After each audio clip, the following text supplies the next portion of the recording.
Dun dun dun dun dun dun dun dun dun dun dun dun dun dun dun dun dun. Oh, excuse me. Just ended with a burp. Welcome to another Getting Projects Done with me, Chris. Today I'm working on the Necron Overlord from INDOMITUS box set. Patrons have early access to the videos right now. Working through the process of how I went about painting the armor, what else did I do? Oh, the little doodads that hang from them, and also the weapon, how I painted the weapons. And yeah, so today I am going to continue work on him because I didn't think I really needed to film as a tutorial what I'm going to do today, what I plan to do on the model today, which is painting, inner glow. Because on YouTube, and if you're watching this on YouTube, then you've seen it last week or whatever. Painting like the inner glow of the rib cage and the eyes and all that stuff. So it's a lot of auxiliary type of stuff I've already shown, and yeah, it's pretty straightforward, I think. Nothing terribly exciting. It's just, just getting projects done. I'm painting this guy up, not to a super high standard, but a good tabletop standard. Something that'll look pretty in pictures as well as on the tabletop. So that's the goal. And these days, I usually only ever paint to that kind of standard. I usually don't paint to display type standards because I just really don't have time for that kind of attention to the model. As being a content producer, you are looked at as far as producing content. And I know I can generate a decent amount of content, so hence I just simply go about showing people how to paint their models. Not so much a how-to, but more or less this is something that you could do, and play with it however you want, and make it fit your needs and your own skill level, as it were. Whatever techniques you're comfortable with. So let's jump over to the cam here. And why isn't that working? Why isn't that camera working? I don't know. The camera's dead. I mean, it's getting picture, but I'm not getting picture. Why would that be? Why on earth would that be? You see? Wow, this is bizarre. My camera does not want to show me what is going on. Wow, this is weird. This is very weird. Because this camera's working, right? I'm moving, but yeah, I'm not getting anything from this camera. Why would it be doing that? Why? Let's see here if we can find out why.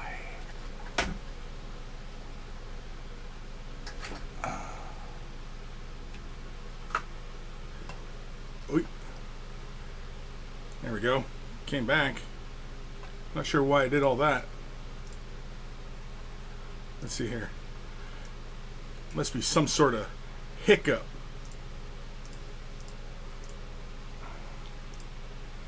Let's change that. Let's change that. Change that to that focus. And this should be all good now, right? Let's see. Ta-da! There we go.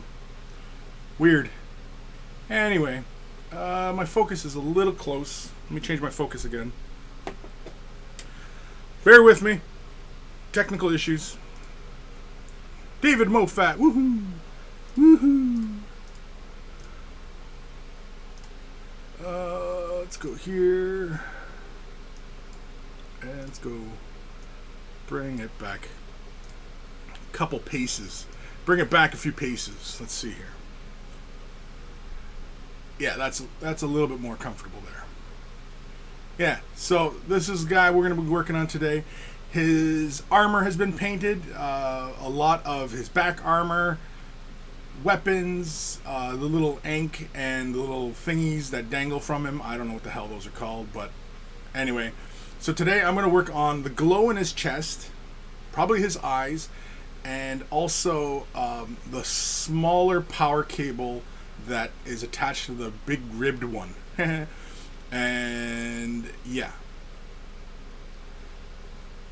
that'll be today's goal. Now I do plan on working these somewhat carefully, so it is going to be pretty much this. I also have a bunch of, obviously the destroyers ready to go. I've got more warriors ready to go. Even did up the little scarabs. I actually did one just to testing out the that Cryptek armor shade wash before I actually, because I applied it to the Lord, and that's what that is. That's that Cryptek armor shade on top of chrome. It's very, very fun. I like it. And yeah, so I'm thinking that the little, like the scarabs, the Crypteks, and the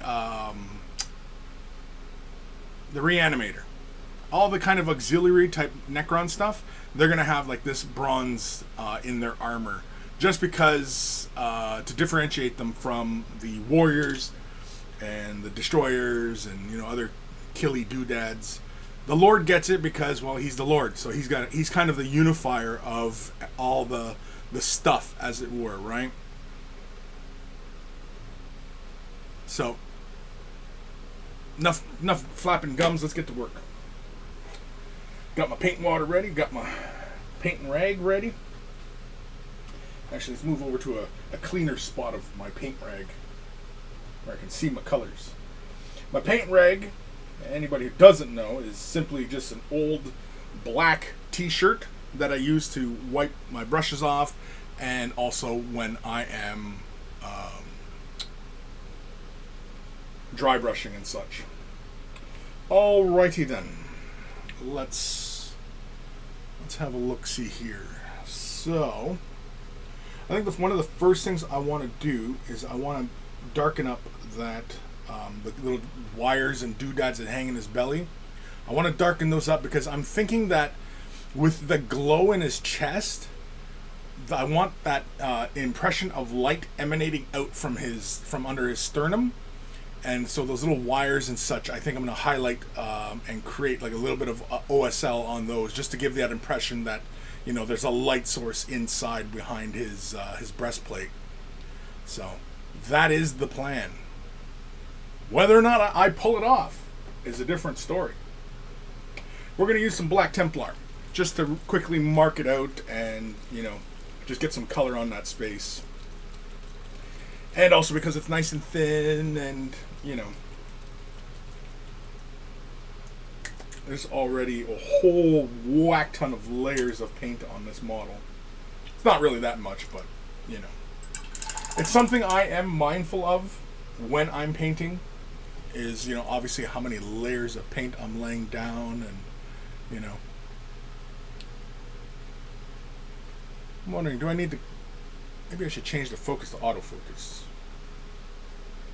just because I'll probably end up moving around a lot here. So like I said, I'm just simply going to just fill these in with some black paint. Well, this is Black Templar, just to get some opacity down, and just something so I can kind of see what I'm dealing with once I start painting this proper. Just like so. Give that a few moments to dry, and that'll become very opaque, and it'll disappear and fall into the background.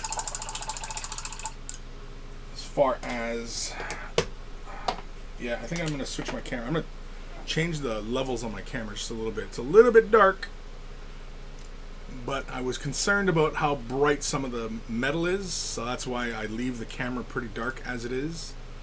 But I am going to change those values just a little bit, just like so.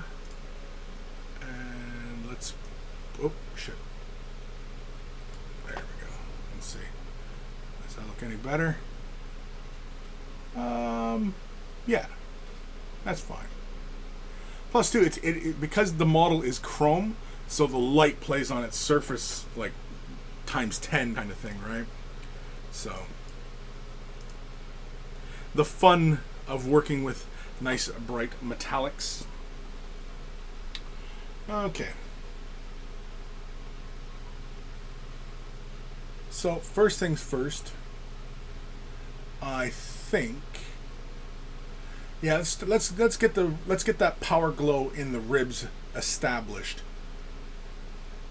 Yeah. Kevin Cabal, absolutely beautiful, Chris. Well, thank you. It's a lot of fun painting these Necrons. I've been enjoying it, and what I like is what I see of everybody doing out there as far as like painting these INDOMITUS models.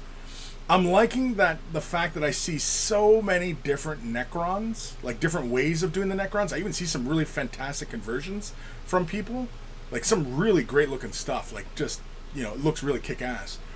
And the Space Marines, well, they're just Space Marines. It's the same crap I see over and over again. Everybody's just, it's Ultramarines, it's Blood Angels. Okay, great. With the Necrons, I'm seeing all sorts of crap. I'm seeing like people using textures on the surface. I'm seeing people making them look zombies. I'm seeing people use what is it, the Gloomkin? Gloomkin? Yeah, not Gloomkin. Gloomspite? The ghosts. Using the ghosts with the Necrons. I'm seeing all sorts of really fantastic conversions and stuff like that with the Necrons. The Space Marines? Not so much. They're just Space Marines. Oh, we're making them White Scars. Oh, we're making them Space Wolves. Oh, big fucking deal. But with the Necrons, though, you know, can run wild. Yeah, let's get that sorted. So for that, I'm going to use some liquitex titanium white. Slap it onto my handy dandy mixer. Oh yeah, that's the stuff.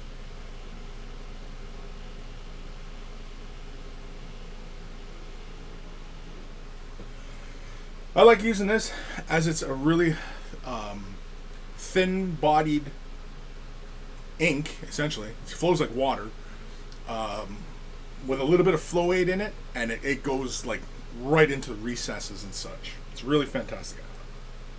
And because it's got a nice strong pigment to it, you know, it doesn't really require many layers. One or two usually gets the job done. Oh man. So I'll slap a little bit onto the palette. Grab my flow aid. This is liquitex flow aid in here. I always just use glass bottle with droppers just so that I can be very precise as far as how much I'm adding, because with liquitex flow aid you only need like a drop or two into your mixtures to make it do what you want it to do, which is to flow into recesses and, you know, go into all the nooks and crannies, as it were.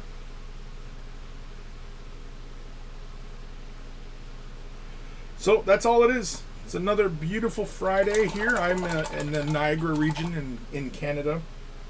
It's a beautiful day today. The sun is warm, the air is cool. It is my favorite kind of weather. And so here I am, indoors, painting. No, it's okay. I enjoy painting. I enjoy it. And I enjoy hanging out with you guys. Sometimes. As long as you guys aren't, you know, being annoying. I know, what a jerk, right? Alright, let's get this stuff in there. So all I'm basically doing is just touching the area and allowing the ink to flow into those spaces. And that is it. You can see it just goes right inside there. Try not to leave too many like bubbles or anything like that behind. Try not to do it too heavy, because it flows so easily and you can control it so well. just let it do the work for you, even though you might have to lay more than one layer down. That's fine, because you don't want to rush this effect either.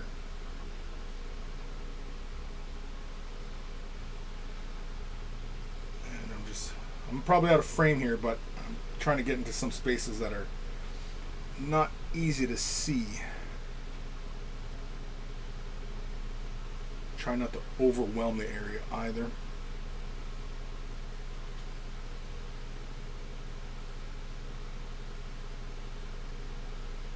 And because it's an ink, when it dries, it finishes like, adheres right to the surface of the model. It doesn't, you know, build up too heavily. It's not like if we were working with a regular paint or anything like that.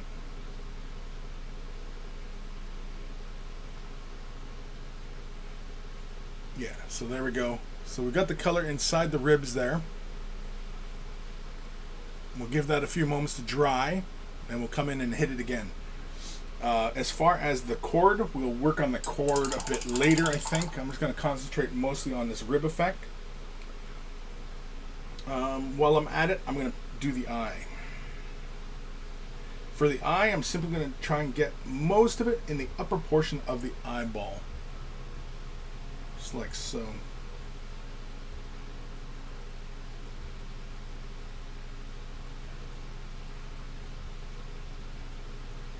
That's too much there. If you lay too much in, it's not a huge issue, because you just simply dry your brush off and then just come in and just soak it up. There you go. That's all you got to do. That's it. This ain't rocket science, folks. This is just paint miniatures. Slapping paint on the surface.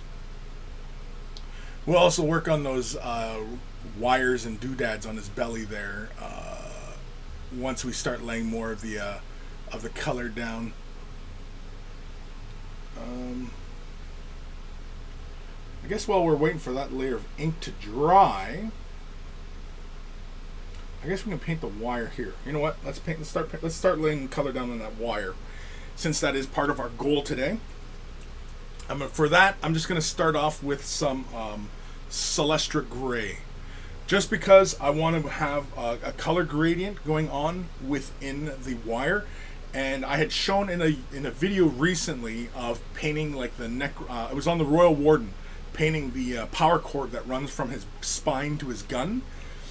Doing kind of like a pulsing effect, and so that's what we're going to do today, but I'm going to do it a little bit differently than what I had shown in that video. What I had shown in that video was kind of more of a more procedural than what I'm intending to do today, which is kind of just winging it. Today it's kind of free-flowing. In the videos, I like to be a little bit more structured. Oh, wrong brush. I'm gonna grab that brush. That brush would have been fine too, but it's a little bit of water. Thin this color down just ever so slightly so it flows nicely. Just like so. And let's start laying this color down onto this wire as carefully as we can, because other areas of the model have been painted, and so we do not want to mess those areas up.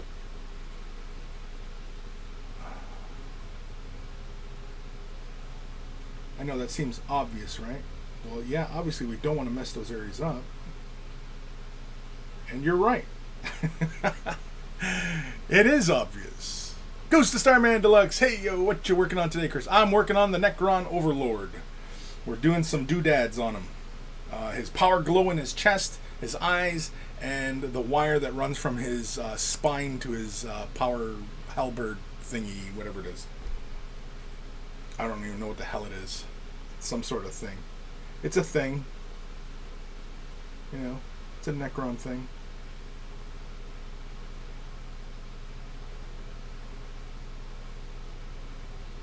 Oh, you wouldn't get it. It's a Necron thing.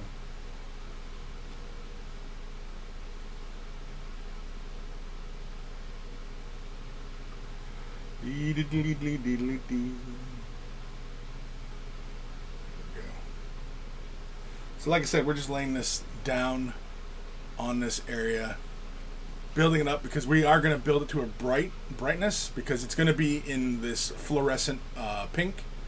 So this gray is just simply to build on top of, rather than trying to lay white down and trying to have like, you know, this battle with trying to lay a nice bright white down. We're just going to use a light gray first.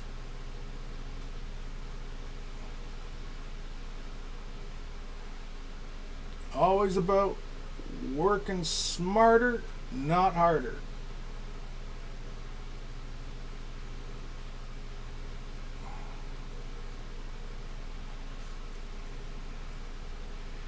Kind of one of the goals you always want to be working to, right? Work smarter, not harder. And that pretty much applies to just about everything in life.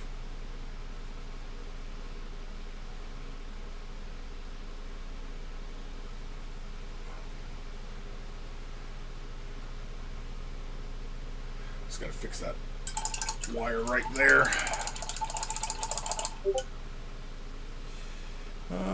Go Starman. Always love the color you put on those weapons. Yeah, it's fun.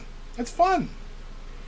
Because the other fun part is that this actually glows. Like you don't really see it on camera, but these things look like they're glowing, like to the eye, because it's a fluorescent color, which is a lot of fun. And fun is fun.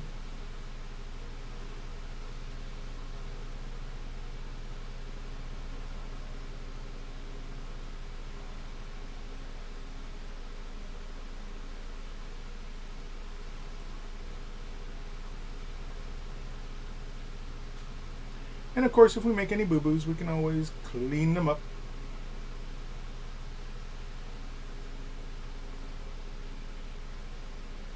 There we go. Now the tricky part is painting the other side. That's the tricky part.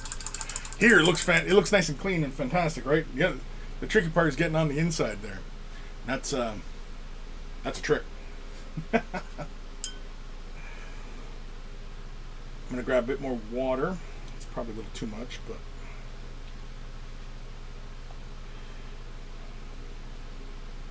yeah, it's probably too much.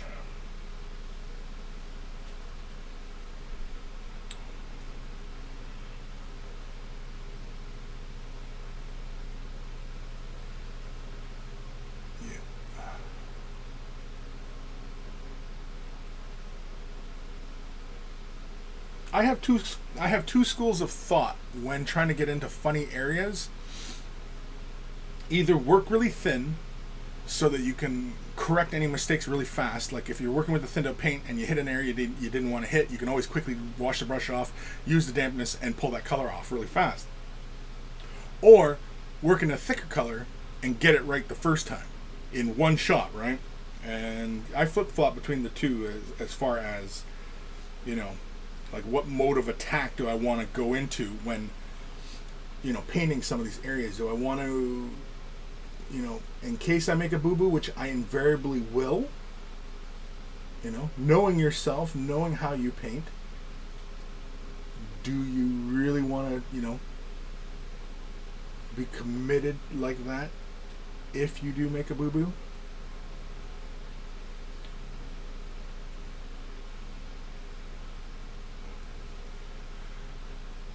You can, of course, also just, you know, own the mistake, right?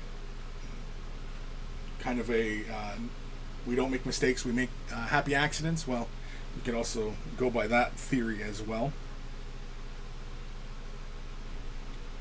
Personally, I like to be very deliberate in my application, so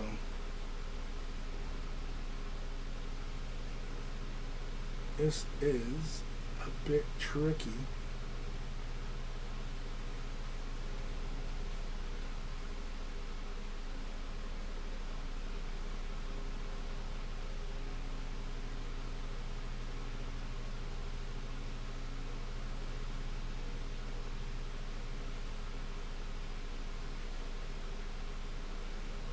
I stop talking, it's because I'm concentrating.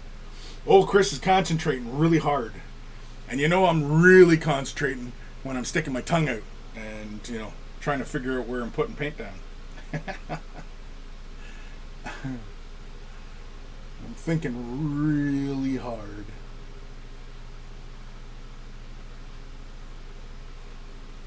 The other trick is sometimes you have to kind of look with both your eyes, but look through a part, but only concentrate with one of your eyes at where you're making contact with your brush.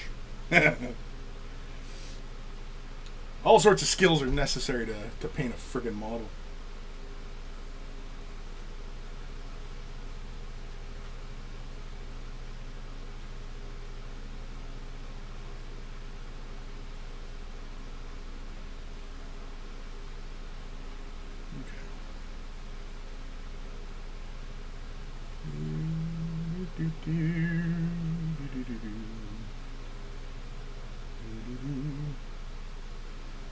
I somehow bumped this area right here, this little coupling. I somehow bumped that when I was laying color down. Oh well. Lord Gitface, finally finished putting together my Necron warriors. Fiddly little buggers. Yeah, they are fiddly little buggers. Now, are we talking like fiddly, like, you know, playing a fiddle? Is that kind of fiddly we're talking about? Playing a banjo? Bing, bing, bing, bing, bing, bing, bing. It's just a dad joke. Don't worry about it. They happen a lot around here. They happen a lot. Making dumb dad jokes. Just grabbing a bit more Celestra Gray. Slapped it onto my palette.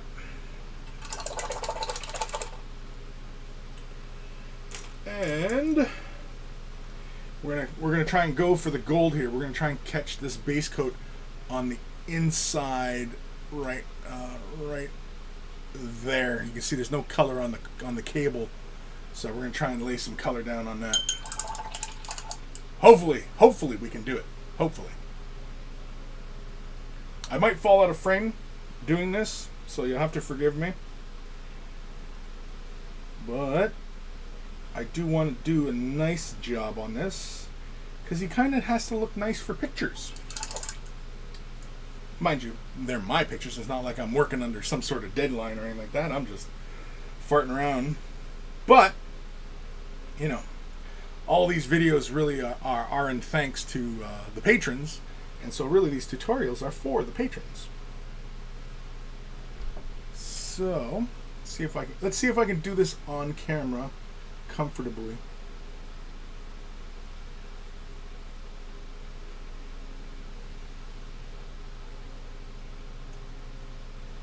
See, this is where one of those points where you do want to work with your paint in a thinned out consistency, because I know invariably I am going to hit some area, just like I almost did right there.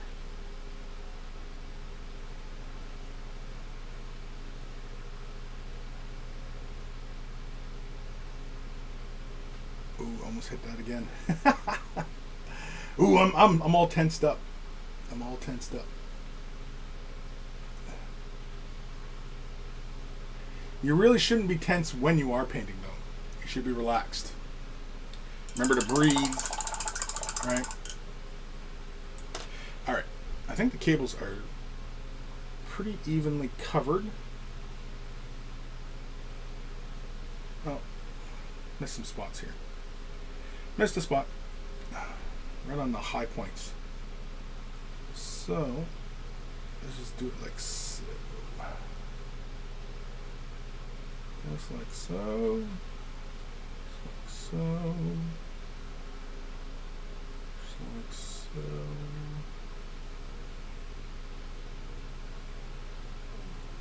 Just like so. There. Pretty as a picture. There we go.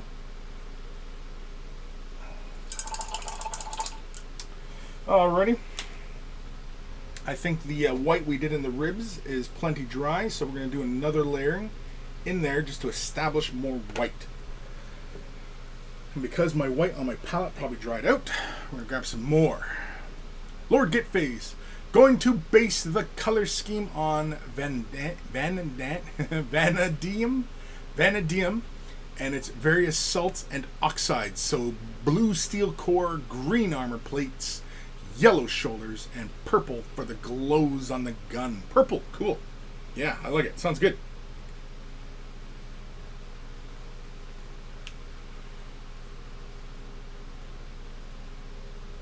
So you're gonna go with like metals, kind of a blue steel core, the green armor plates, yellow on the shoulder. Sounds like there's a lot of colors at play, but if that's the route you want to go, then go for it. Now, when you do play with a lot of colors like that within a color scheme, I forgot my flow weight on that one. When you're playing with a lot of colors like that, one trick to kind of tie it back and pull back on the intensity, because you don't want it to look like some sort of clown Necrons, right? Or whatever color scheme you're working on. It could be anything, Space Marines, whatever, right? Having too many colors on the model. Now, the reason why we often say that we discourage a lot of colors on a model is because it ends up looking kind of garish and ends up kind of looking like a clown, right? Just a lot of just like this whole clash of colors, which is why it worked for the old Harlequins color schemes, because they were like clowns. They were just all sorts of riot of colors, right? And you don't really want that on your models. You want a bit more of a cohesive look to your models. You know what I mean? Like here, I've even got quite a few colors going on. I've got a brown or bronze, silvers, magentas, and purples, right? But it's all about the balance of color. Like really bright points are very small and minimal versus the darker points, which are a majority of the model. So it really makes bright points stand out, But when you're working with like colors, as far as like the main armor, you're saying like a blue, steel, and green armor. Immediately, I'm thinking of like a bright blue and a bright green, and that looks, pretty intense. Versus if you were to knock it back a bit, desaturate the color at one of those points, then it doesn't feel quite as intense, right? Alright, we're laying a second layering of this white ink down. Just like so. I do apologize if you can't see what I'm doing, because we add the flow aid. It flows into all these little nooks and crannies nicely. Basically, it's kind of like we're painting with like a shade wash. If you're familiar with how the shade washes cover and move into details and such, that's kind of like what we're doing here, is we're painting with a shade wash, but it's like a white shade wash.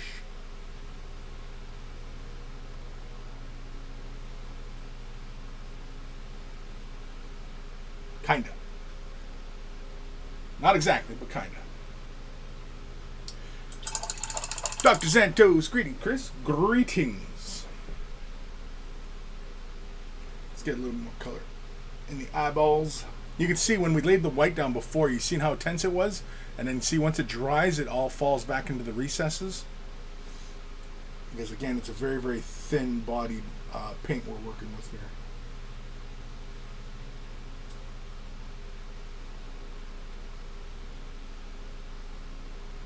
All I'm doing is just building up the intensity of the white so that when I move into the fluorescence, they'll really fluoresce against the white background.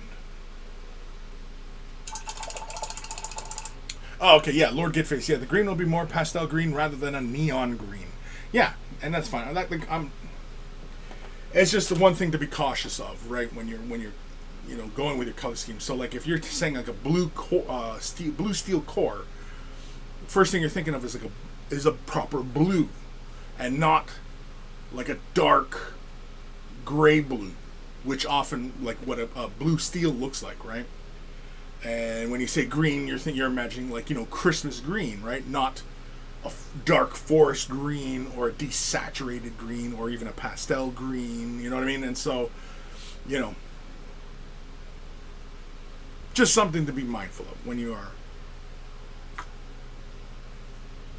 that even though you are going to go with a bunch of colors like that, think about how they're going to play together.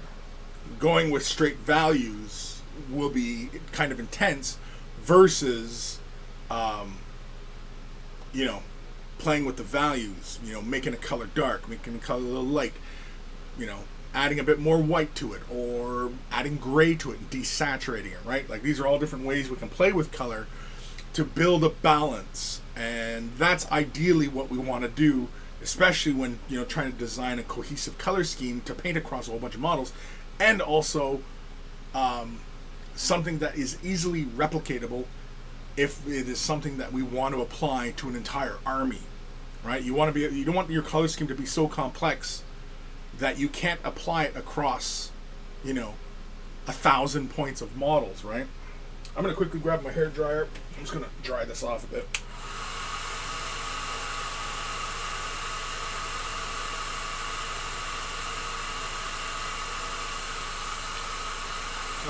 I'm just speeding up the dry of the ink in the chest.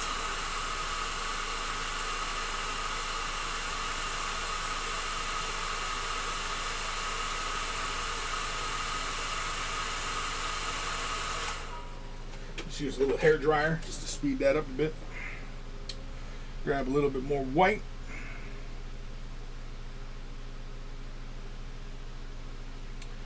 And do another quick little layering. This is like probably, what, the third layer I've done, which is fine. Again, because it's ink, we're not too concerned, you know, with building up a really heavy layer in there. At this point, I could also have taken, say, something like ceramite white, thinned it way down, just like this, and used it in the same fashion. But I find that when I do that, when I do this kind of thing with a color like the Citadel base colors, they tend to get a little chalky on me. And I'm not crazy about that. I'm just drawing out excess color right now here. Just a little bit of flooding going on. Yeah, there we go.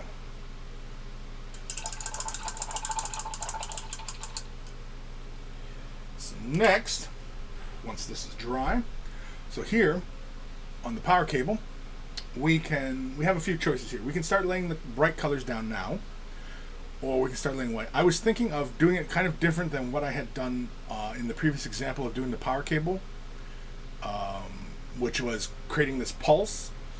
And I'm going to probably do the pulse thing again, but I'm going to do it different than what I did last time. So I think what I will do, though, is I think I will lay white down.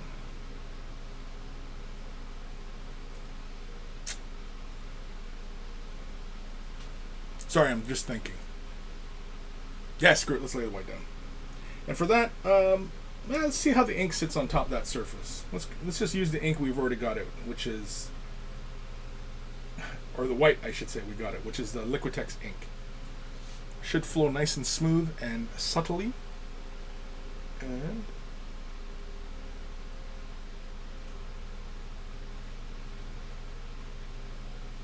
because we have it in this thinned out fashion, I really should be applying this more like a glaze, pushing the color where I want it to build, right? So let's do that. You know what, just because of the way the nature of how the paint is set up right now, I'm going to use it more like a glaze. And with this glazing, I'm going to create the glow effect that I'm looking for. I bumped into a few areas here I didn't want to hit, but that's fine. I'm not too precious about that.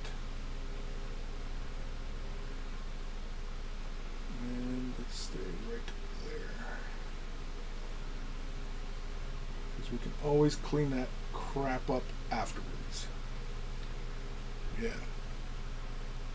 It's a very subtle difference in tone because the Celestia Gray is quite bright, but once we start slapping magenta down, yeah, this is going to get really, really bright.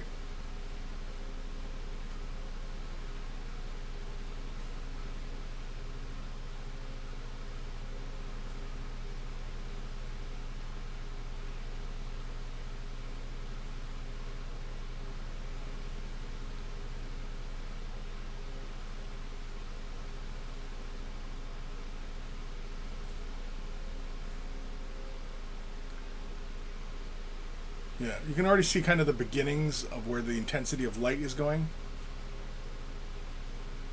So, and then afterwards I'll clean up the edges just so that it all looks nice and neat. So I bumped a couple points, but I'm not that worried about it.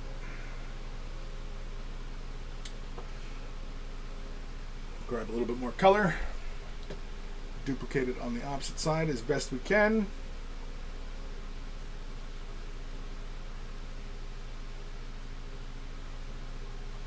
So, where's that go? It goes right there.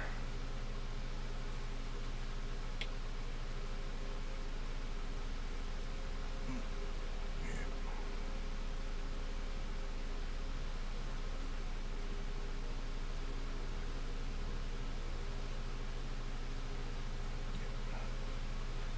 Just trying to build that intensity up. And okay. Pretty much finishing right at the wrist. Let's see if we can do this. Can we do it? Can we do it? I sound like Buddy from Galaxy Quest. You are our last hope.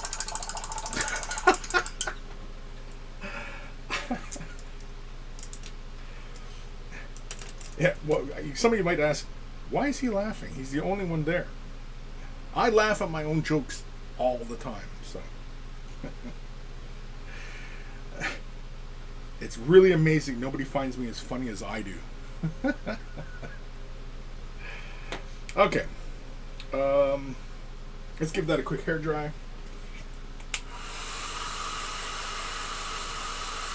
Yeah, Dr. Xantos. I tell myself the best jokes. Yeah, exactly, man. Exactly. See, Dr. Xantos gets it.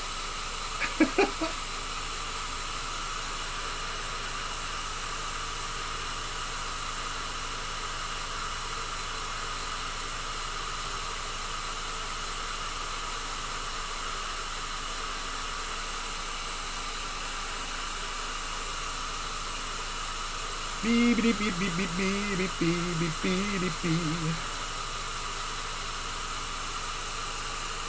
I just want to make sure that the color inside the ribs is fully dry before I come in with the neon or the fluorescence.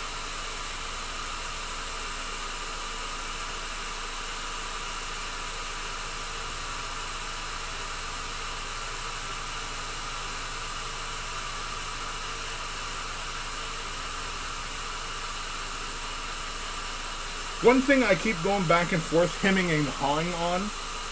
Hemming and hawing? I'll show you here in a second. Is his crown. See the three little silver orbs? Should those be a color? Should I do those magenta or should I do those something else? I was thinking of doing kind of a neon or a fluorescent blue. Something I haven't done yet is another fluorescence. Or should I just leave them silver like that? Or what? Alright. Okay, so you can see here the ink in the chest. Now we're going to lay some magenta in there. Or not magenta, frickin' golden fluorescent pink. Look, you just see the intensity of color. Look at my hand, how it glows in my hand. It glows. Anyway, gotta shake this up. Oh, yeah. Just hear it sloshing around.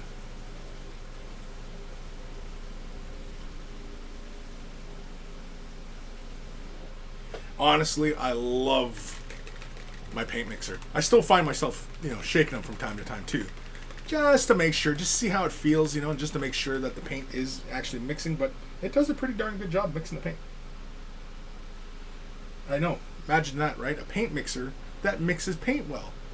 My God, what an age we live in. All right, so I slap a little bit of this fluorescence down, and I also add a bit of liquitex flow aid to it. And that's just to help improve the flow. It is not really intended to thin the color down. It's only to increase that surface tension. That's the only reason. Is it technically an increase of surface tension or a decrease? I can't. I'm drawing a blank. Ghost Starman. Wait, your paint mixer mixes paint? I thought it was something else. Yeah, I thought it was a back massager. Is that what you thought it was? You thought it was a marital aid device?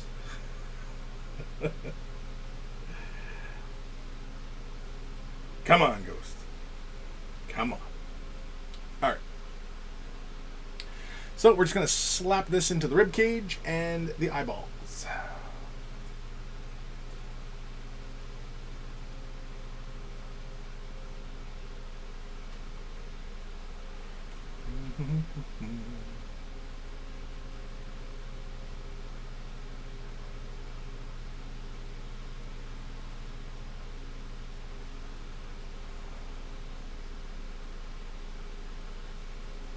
It's tricky getting in behind this little detail here.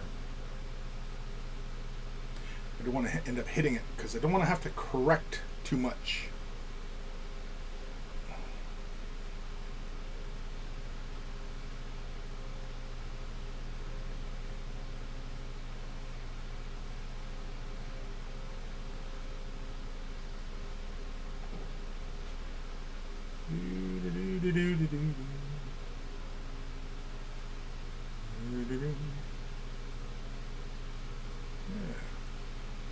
There we go.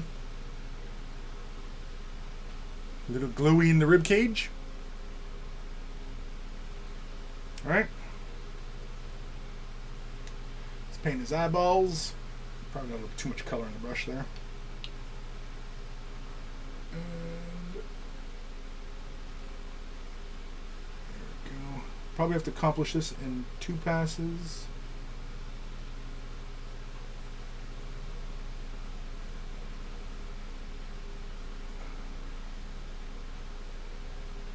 Not that I'm counting this as the second pass, but no, shoot. Almost got too much up on the brow there. There we go. Oh, I guess we can do the power cable now, too. Yeah, let's do the power cable, too, now. Two now.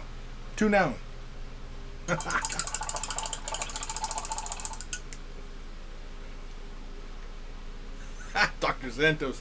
Is it really used for back pains and female hysteria? I don't know. I don't know. All right. Yeah, let's just do this power cable. Let's just go for it. We'll start laying color down. If it doesn't work, it doesn't work. I don't know why it wouldn't work, but just in case.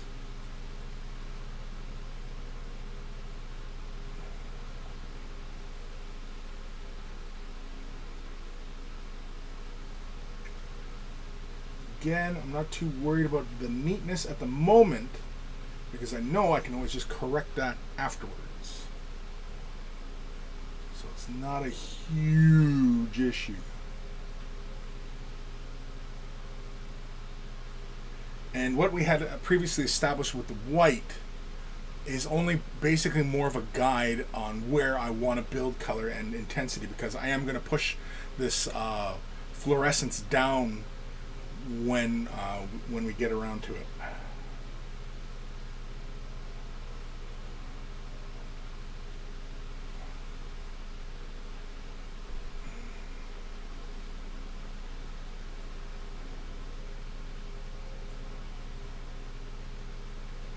Just like that. That's fun, no? Yeah, that's fun. He's all glowy. He's glowy.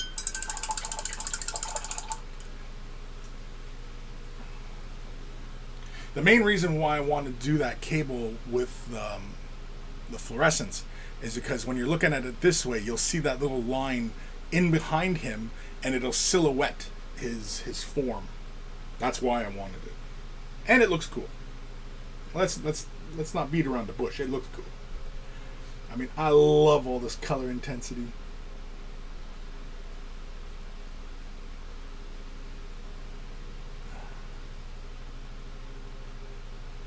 real trick about getting into some of these little nooks and crannies is you have to change your brush angle as you work the color.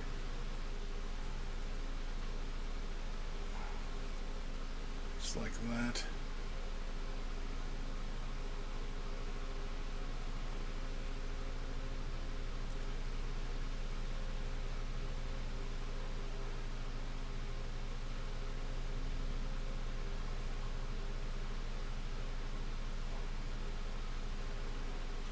And of course we will apply a second layer just to build this up.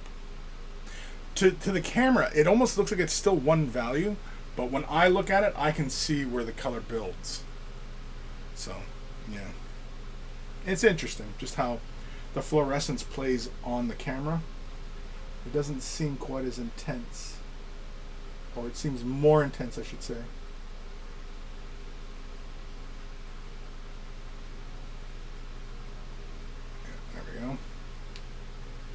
And in fact, we'll do a second layer right now.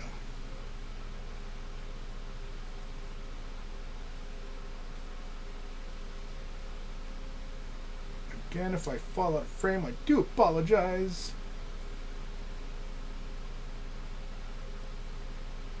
It's not like I'm trying to exclude you from what I'm doing. Sometimes it's just because I'm into what I'm doing. Sometimes I get excited about my painting. I get excited and I get lost in the mini. Lost.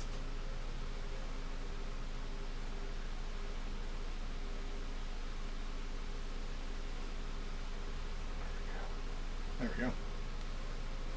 Yeah, that's... Now that on the camera it looks really intense, and to my eye it's intense. That's a glowy power cord. Like I said, we're going to do something fun with that power cord. We're going to make it look like it's pulsing. I think we can do another layer inside that chest. It's intense, but it can be more intense. It can be more.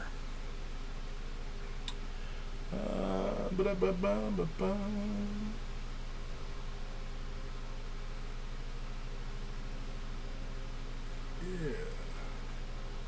The hard part is getting into this little spot. You know what? I'm just going to do it off camera, just because, so I can do it comfortably. I do apologize.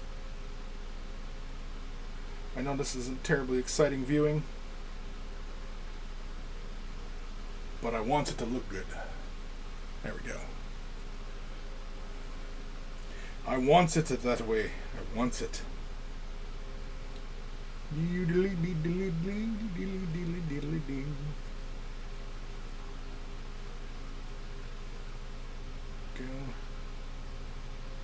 Go.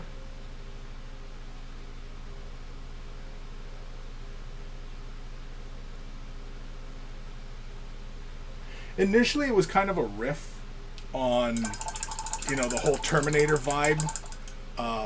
Going with this kind of color scheme with the chrome and the glowy bits and all that. And it still kind of has that vibe. I mean, like, Necrons were always that kind of vibe anyway, but yeah, I'm just having a lot of fun with this. Shiny. It's shiny. I like it shiny. I like the visual texture of paint on a miniature.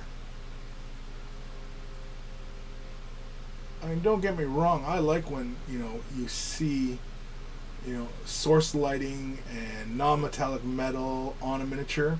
When it's done well by somebody who really knows what they're doing with it, it looks really good.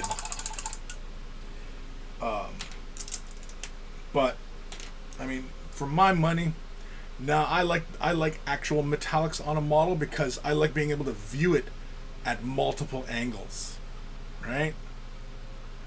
Like look how that plays in the light. It's like a gemstone. A gemstone, you don't look at it in one direction. You look at it in multiple directions, and it sparkles in every direction. And like a miniature is kind of like a precious gemstone. You need to appreciate it under light and different angles and different settings, and you know, dun dun dun dun dun dun dun dun dun dun. Yeah, I really need to stop doing drugs before I do the show.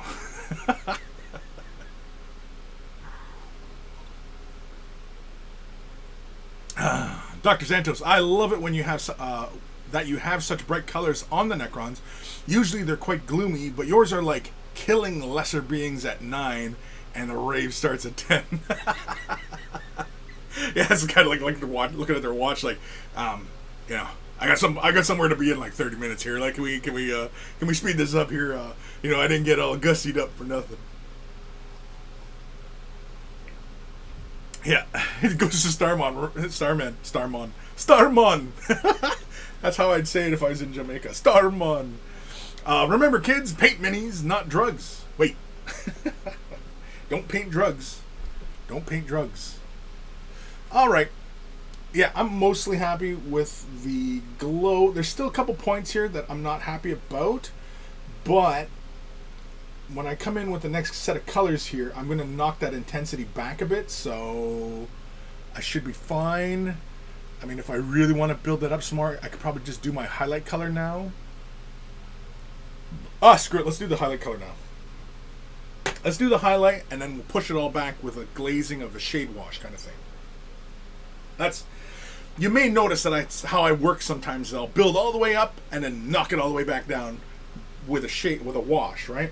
Or final glaze, whichever way, you know. I still have not played with this color yet. I picked this one up. Look at it, it's all separated. I picked this up and I have not played with this. It's a fantastic looking color, and I'm trying to figure out an excuse to use this. Well, I'm not trying to figure out an excuse, but here, I'll throw it on the mixer for a sec. Oh yeah, baby. It's the old tooth chipper. Yeah,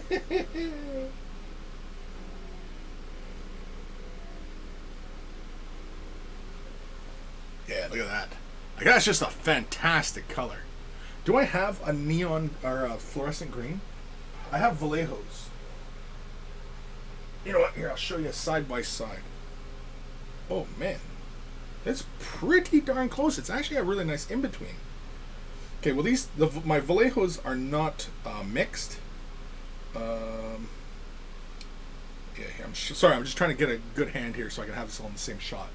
So here is a Vallejo's yellow and green, and then here's Citadel's Tesseract Glow. I mean, look at that. Ooh, look at how it. Oh, there's still some Ghibli-gook underneath. See how the surface tension pulled away? Oh, now it's not going to do it. I might do it in a sec here. Yeah, you can kind of see it pulling away again. Anyway, yeah, like it almost looks. It's more lime green than a fluorescent green. Like this fluorescent green, I've used this, and it's really good. The yellow's really great, but the green is good. And like, look at it. It's like. It's almost your in between. I mean, you guys can't even see that yellow because it's so damn bright. But yeah, huh? Anyway, interesting, just interesting. I've been trying to figure out something to do with the Tesseract Glow. I don't know if I'll use it on a Necron. I might do it on a Necron. I don't know, because again, I've been doing these Necrons with kind of a color scheme because I'm kind of doing them in a cohesive force. So yeah.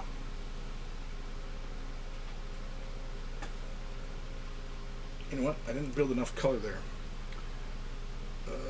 Is there enough color here? Nope. The inside cable there, I didn't get enough color on yet. I only did one layering. So I'm just going to use the pure color itself and no thinning, no nothing. And in fact, I might use it elsewhere as well, just to solidify up the color.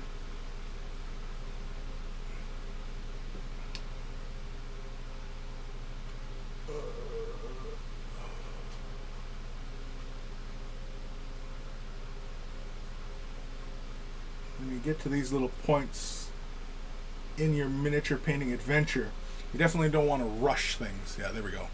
Now that intensity's on that cable. Oh, I forgot to do this side. See, it's always something. You always forget some minute detail. It's like, oh right, I forgot to paint this side. Oh right, it's a donkey. Alright. And since I do have a little bit of more color on my palette here, I am going to use it just on some of these spaces here in the ribs. This is where I want to build a bit more intensity. More saturation of color. Now I don't want to lay too much of this down because this does like reduce down when it dries, but I don't want to, you know, like fill in the details as it were. So I don't want to really lay like too heavy a layer down. Oh, I wanted to do the eye. That's right. That was really my main quest here, was getting more on the eyeball. Like so. Like so. Yeah, there we go. Dun dun dun dun dun.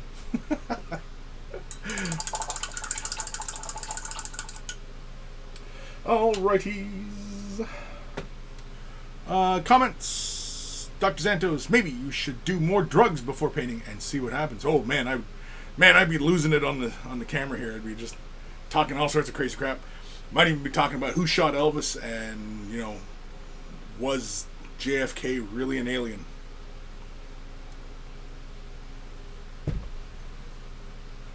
Dr. Santos, oh, look at the time. It's rum o'clock. Ghost of Starman, I think it's always rum o'clock. I'm not a big rum drinker, to be honest. At Christmas time, sure. Christmas cheer? Love me some Christmas cheer. Dr. Santos, Elvis just went home. We all know that. Yeah, he didn't die. He just went home.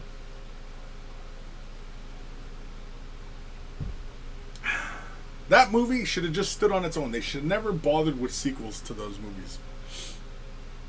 They shouldn't have bothered. Don't know why. It was just kind of a cash grab kind of thing, right? Just to keep, you know, making more of those films, and really was unnecessary.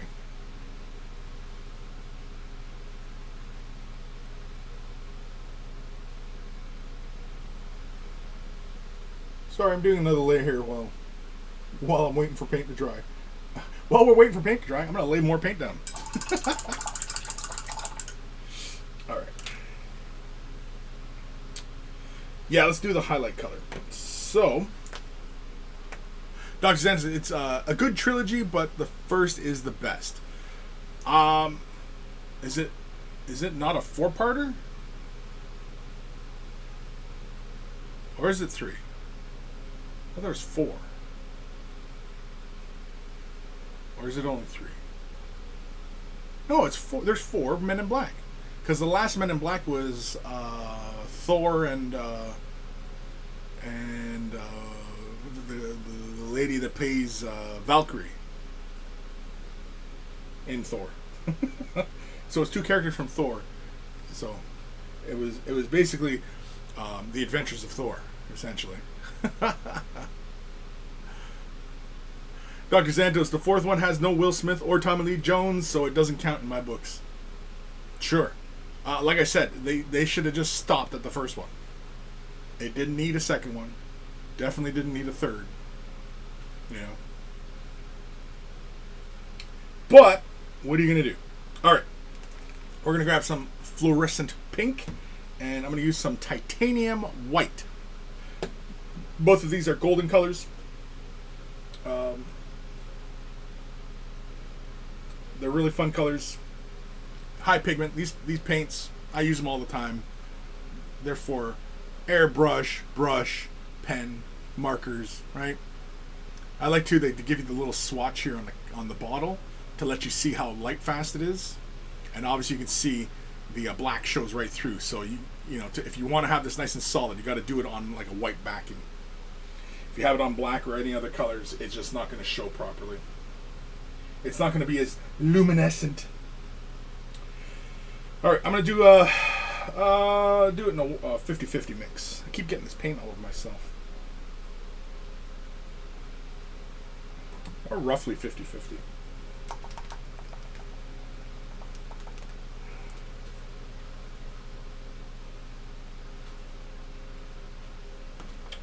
And this is going to be for the eyeballs and inside the ribs, and I'm also going to quickly try and lay it out onto the power cable. But with this mixture, I'm just going to concentrate on just the ribs and the eyeball and build that color up, because we are going to have to apply this. Well, the white brings its own opacity, and mixing white into the fluorescence really knocks a lot of the saturation out, but it still looks really bright even on top of the fluorescence. So, and even a 50-50 mixture, you know, like it's a really light color at the moment, but that's fine.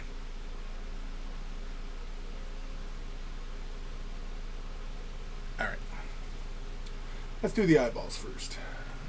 Let's see here, make sure I'm in frame.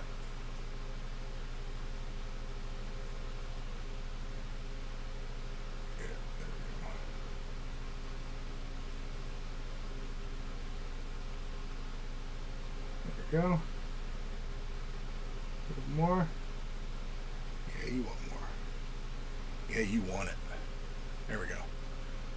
So you can see there.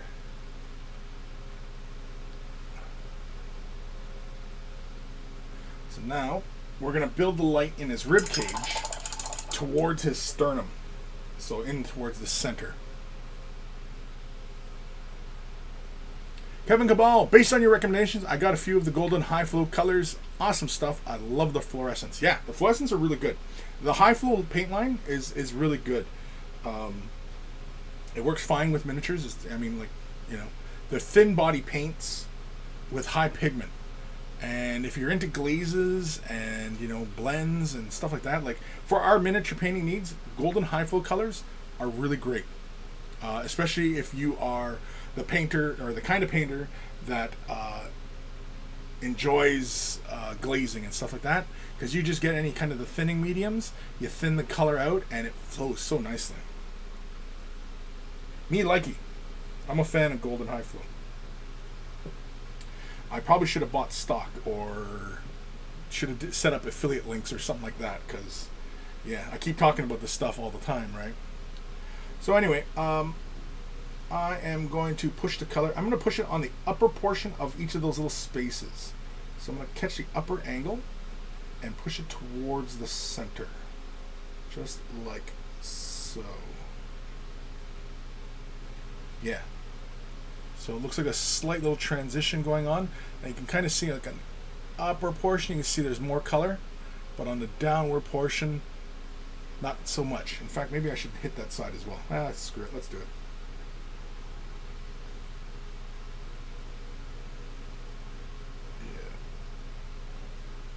Yeah, there we go. Oh, need a little more paint.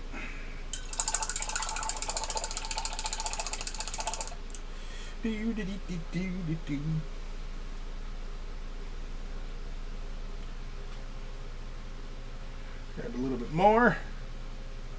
Let's do the same thing. Technically, I suppose if I was building an intensity, like imagining his power cores like right in that area, this would be more intense than that, and that definitely would not have much intensity. If I was getting really nitpicky about it.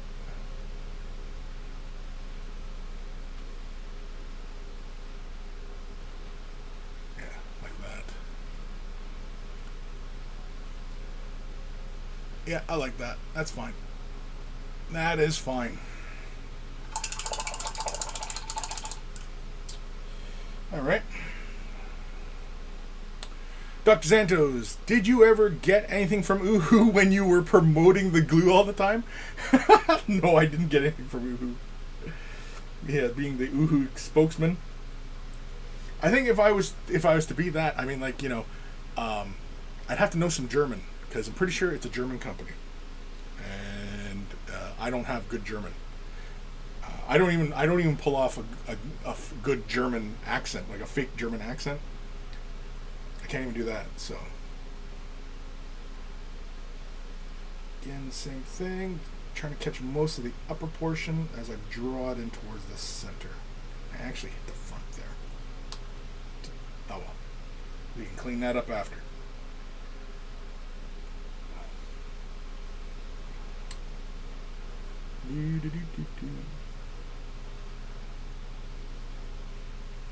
Like, if I really wanted to get really particular about this, I could thin this down to a glaze and then glaze a few transitions in.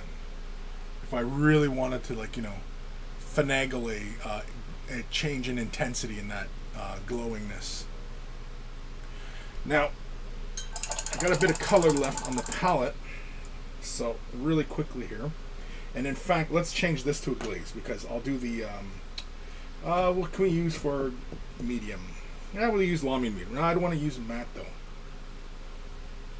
I'm going to use, no,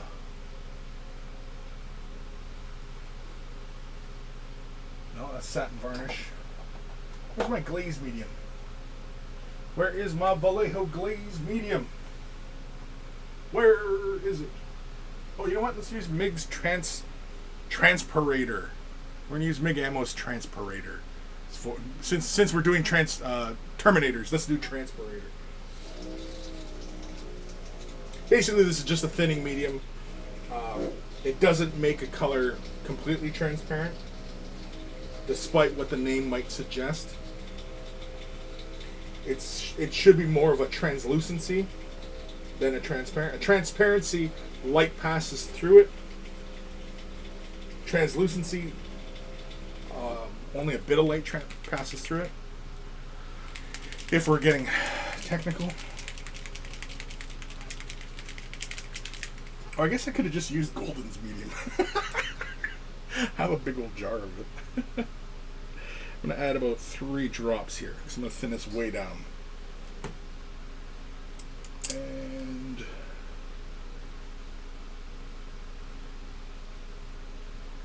I was looking for my Vallejo glazing medium.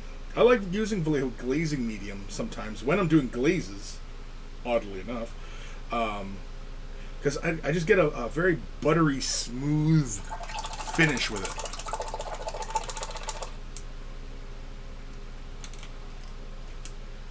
And this one's good too. This is nice and smooth as well. But we're just going to quickly do some glazes here, just to build up a bit of intensity and to create that slight glowing that I've been going for. So because you're glazing, right, you finish your brush stroke off where you want the color to build. So remember, it was building to that point, building to that point, and building up towards that point, right? So here we go. Already messed that up. But because the color's so thin, I can quickly wash my brush off and pull that excess color off, just like so.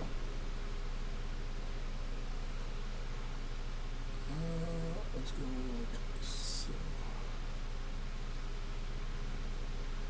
Yeah, there we go. That's what I'm looking for right there. So.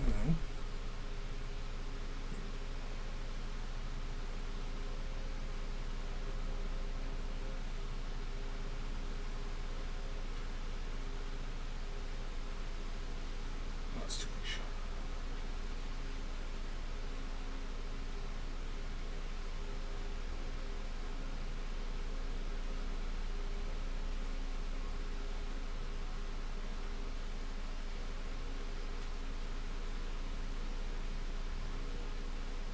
Yeah, that's all right.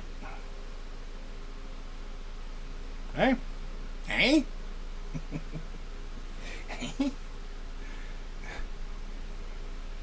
Let's go here.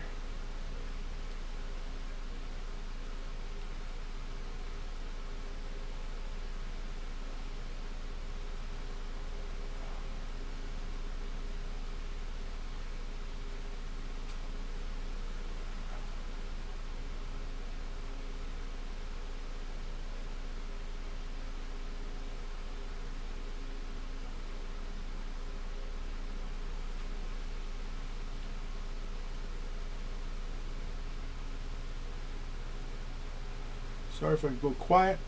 It's because I'm concentrating.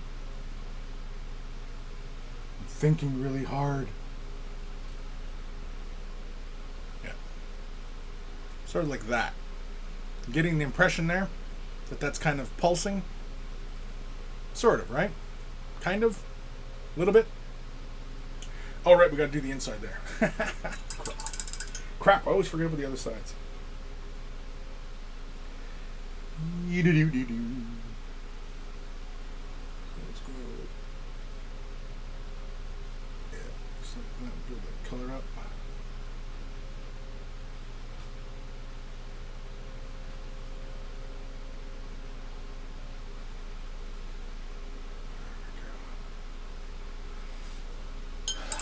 Getting that inside wrist part is tricky. Tricky. Like Run DMC. Let's try and get it like this.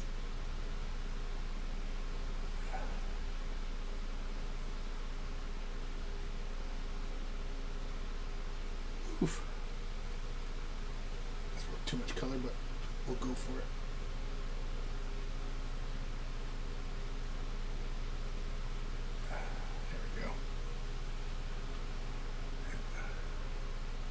There we go. In fact, let's keep building this up a bit.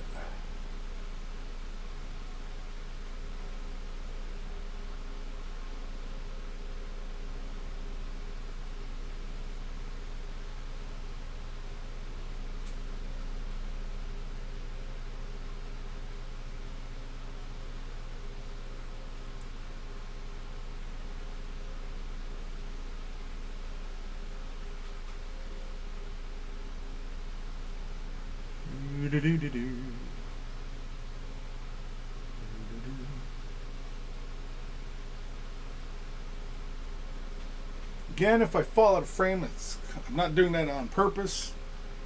I'm just into what I'm doing.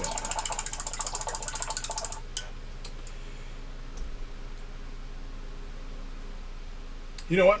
While we're at it, because I'm happy with how that is going, I'm going to add a bit more white to our highlight color here. Dr. Xantos, I was somehow expecting you to say nice, smooth, buttery taste. Old man Logan, there he is. Hey, Chris, what's up, dude? Nothing. Just paint, man. Just doing my thing. Just doing my thing, you know? It's all I can do. I can only do my thing. You got to do your thing. I'm going to do my thing. You do your thing. We'll all just get along just fine as long as we stick to that kind of arrangement. There we go.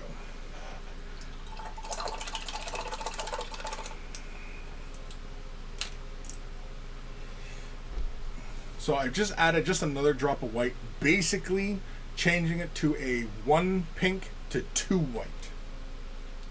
It's probably a little bit different than that ratio just because of it's dried on the palette by this point and, you know, other factors, of course, but something along those lines, right? And let's go like so.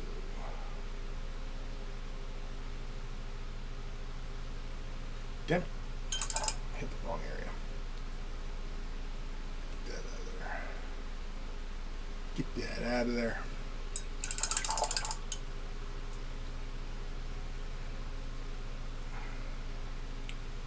So this highlight I'm doing is like very, very minimal.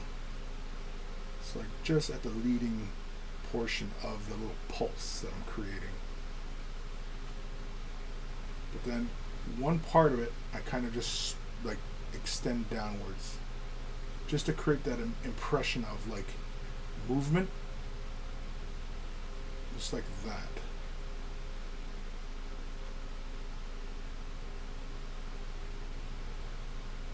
Something along those lines. Right? Does it feel like it's moving? That's what she said. Anyway.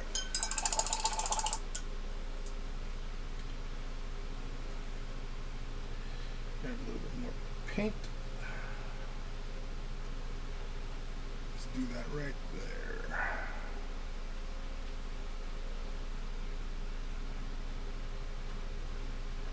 Very subtle line.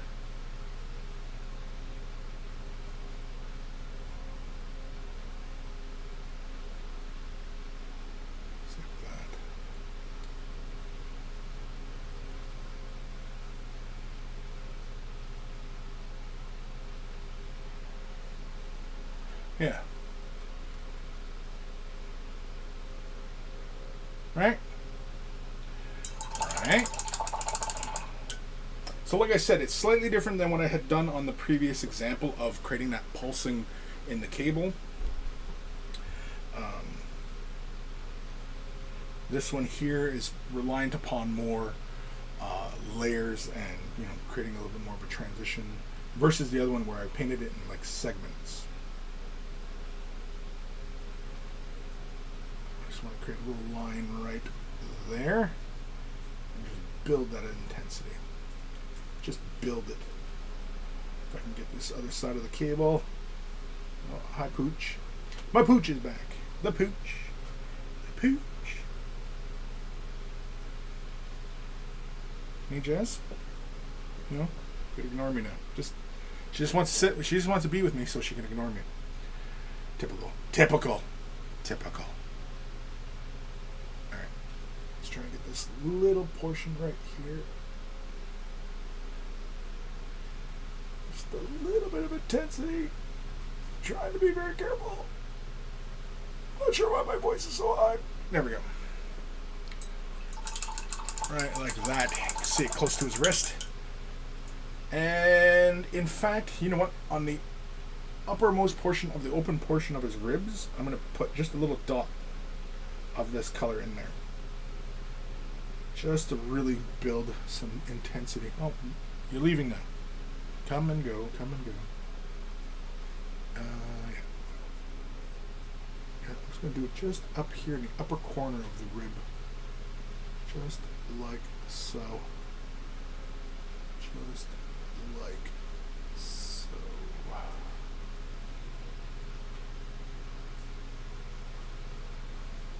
Yeah. Just like that. Alright. I am mostly happy with how that the glowiness looks at the moment, which is fine. I think I do want to push it to almost a white though. So I'm going to use, guess what? White. I'm going to take the golden high flow and I'm going to add some of that MIG ammo transpirator. Is that what the hell it's called? Just the tiniest of dots on my palette. I'm going to add a couple drops of this. If anybody wondering, it's MIG ammo transpirator. It's just a thinning medium. I'm going to add about 2 drops to this because I want this to be nice and buttery smooth.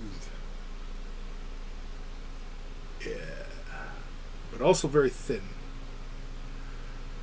The reason for this is because we're glazing and we want to build it in just a couple layers.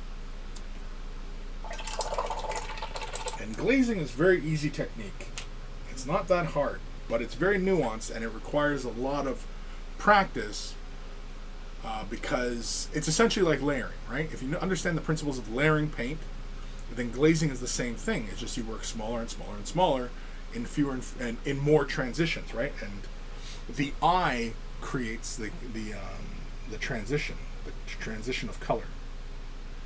So I could take this white, lay it on top of the magenta, and slowly build through the increments because the underlying paint would show through the color.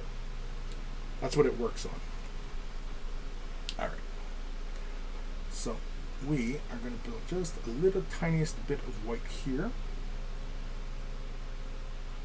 Just the tiniest amount. Yeah. Because we're imagining that's already kind of partially going into the socket. Whereas this part and this part should be more intense because they're out in the open, as it were. And I'm going to build this just behind the last highlight. Just so that it kind of like, it's a glow almost more than the leading edge of the intensity. So, like that. Damn, I lost where my color was. I've got so many different whites on my palette, I couldn't recall where my white was. Anyway. Anyway. Yeah. So this I'm finishing the brush stroke just before where the last highlight finished. Because I want that little portion to just be the leading edge of the glue. Just like that. Alright. Now again, this is a fluorescent paint I'm working with. So, not the white, but the previous color. To my eye, it looks a lot different than what you're seeing on camera. To my eye, this almost looks alive. It's alive. We are going to push it down a bit though. We're going to knock a little bit of that intensity out of the entirety of the line. We are going to shade it a bit. So, we are going to lose some of that intensity, but that's, I know that. I know.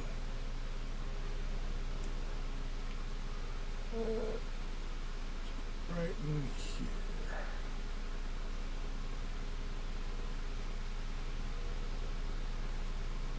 Right there. Hit parts of the cable again. Damn it! And I think I'm developing wheel nuts on my brush. Yeah, I got wheel nuts on my brush. I don't know if you can see that. See that little bright point on the end of the bristles? Wait, where is it? There we go. See? With that, all I usually do is just my finger or my mouth. Although I try not to put my brushes in my mouth, but yeah, just knock those wheel nuts off. It's just like airbrushing. Airbrushing, when you get the dry tip, that's the same thing with when you're working with a bristle brush. You just got to pull that dry tip off. Okay, see if we can try and hit that little point right in there with some of this white. Let's see if we can do it. Can we do it? We're taking bets. We're taking bets, people. We're taking bets. Actually, on Twitch, there is betting. You guys can be playing games and stuff, like, you know, there are commands. I'm pretty sure I set that up. Just, you know, to entertain you people. What do you mean, you people?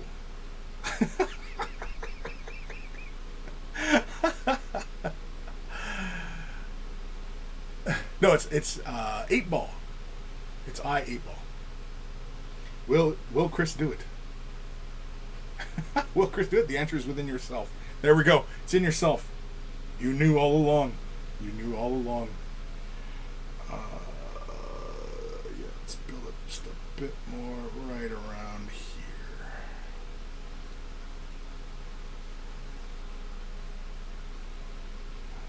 It's really hard to resist putting like a little light streak in there. Ah, screw it. I'm going to do it. I'm going to do it. I'm going to do it. I'm doing it. There we go. I'm doing it. Oh, I got to clean this up, man. That's annoying me. It's all messed up right there. It's messing with my OCD, man.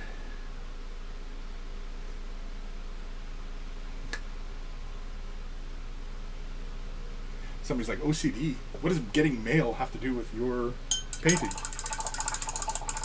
All right. Well, you know what? Let's dot the eye. Let's dot the eye with a pure white. Because we're probably going to end up pulling the color back a bit anyway in the eyes and the ribs and stuff. So let's dot the eye. Let's see how it looks with just a nice little dot. Like, it's already pretty bright in the eyeballs themselves right now. But let's go with the tiniest of dots. Just like so. Just like so. Oh, too much. No, I'm just kidding. All right. Okay. So far, I'm pretty happy with where we're going. I haven't even touched those cables yet, because remember I said at the beginning of the video that I wanted to hit those cables like there's a light source in behind his sternum, coming down and illuminating those cables, and I haven't even touched that stuff yet. But yeah. Alright, so next phase is creating a bit of shadow in the rib cage, the eyes, and we're also going to knock the cables down just a little bit, just to get a little bit more contrast going on. That's the goal, right?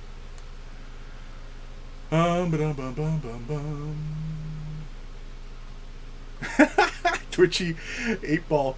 Will the answer be that it is within yourself? Dr. says, did you break it?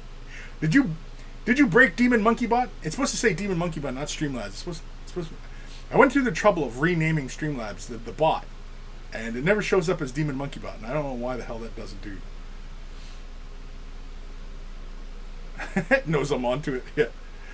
Will Holick. That looks cool. Well, thank you. Thank you, Will. It's been a lot of fun so far. I don't know, Will, if you're familiar with my work, but I do a lot of tutorials on YouTube. And if you're curious about following along as far as how I go about creating these effects, you can follow me on YouTube. And of course, I also have a Patreon.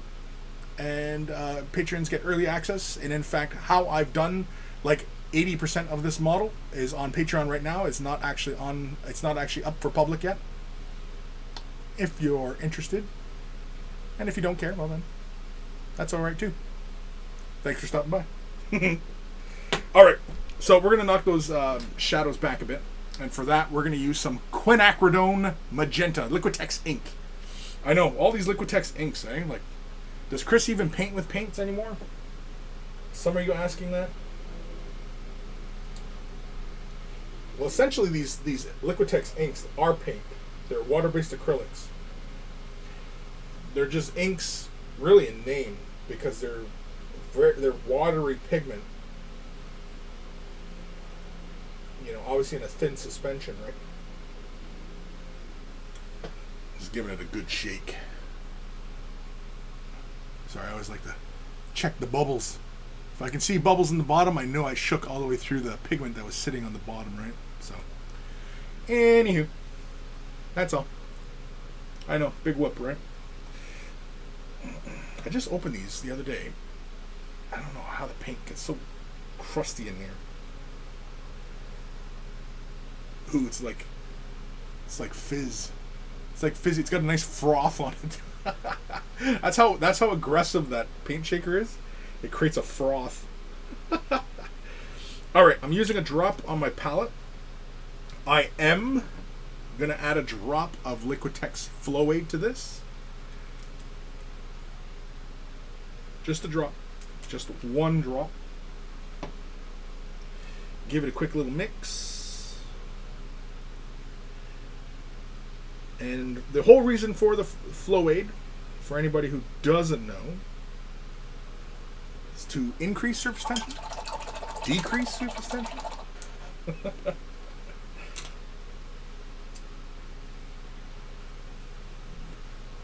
Twitch Kranos, oh yeah, what paint mixer are you using again? It's on my Instagram, dude. What the hell's the name of it? 4 E's. 4 E's. Like, spell out the number 4. E's. Like the big letter E. Alright. So, with this color here, we're going to build some intensity, or actually knock back the intensity, create a bit of a shadow. But realistically, it only has to go on this part of the rib, maybe the bottom portions on these ribs, and then the eyes. I'm probably going to apply it just a little bit underneath the eyes, and on the power cable, I'm going to push it just towards where it gets to this other cable, and towards the end of the power glow. Not so much though, but just a little bit. Man, this stuff's drying fast. I got a fan going. It actually is still pretty warm in my area, so everybody who's hearing a fan in the background, I do apologize, but it's better than me melting. Alright.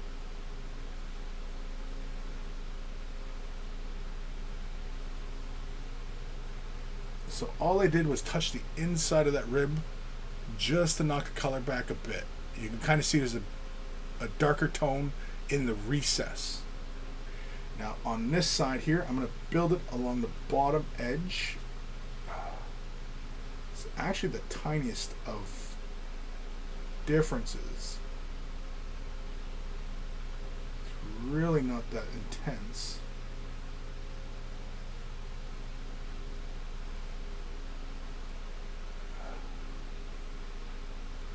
Yeah. I don't know how noticeable it is on camera. I don't want to push it down too far, as far as intensity, just because I don't want to lose all the glow. Yeah. Just like that in the back side of that rib. Just to maintain the illusion that there's, you know, the power is building towards the center.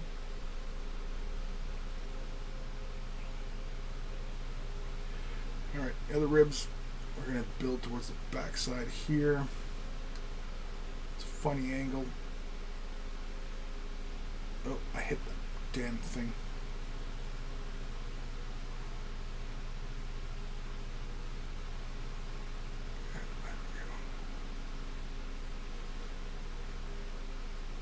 I'm using just 2 hairs of the bristle just to touch that surface.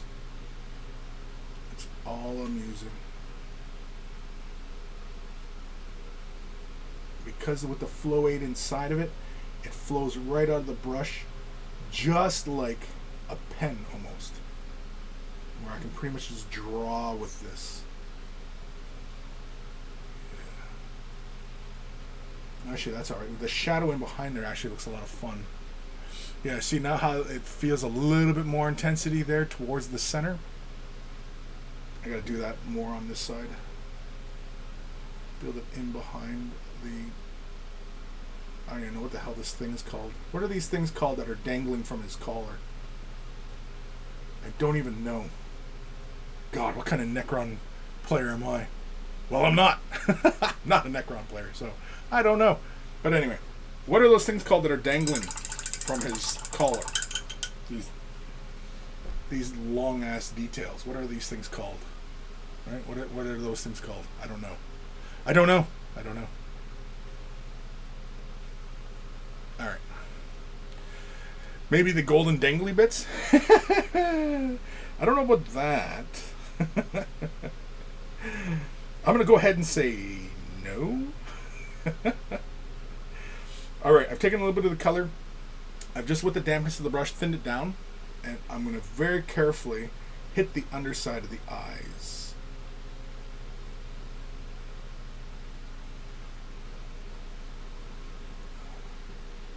Just like that.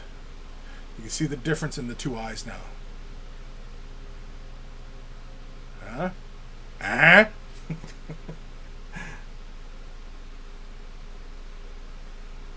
That's all I'm looking to do, is just knock some of that intensity out. Not all of it, though.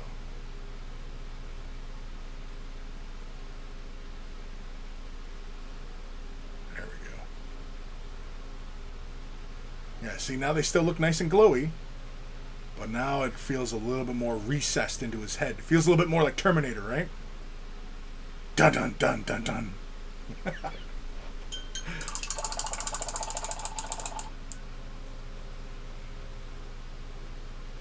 Alrighty. Let's do the power chord. Man, I'm running out of ink already. Like, I put down like a drop. I mean, it was just 1 drop, and I did all that with 1 drop, but... Alright. Let's thin this way down. Yeah, let's just thin it way down. So I grabbed a very generous amount of water. Try not to have too much on my brush. And I'm going to push this glaze near the back end of this glow. Like so. I'm also going to push it towards the darker cable. Just like so.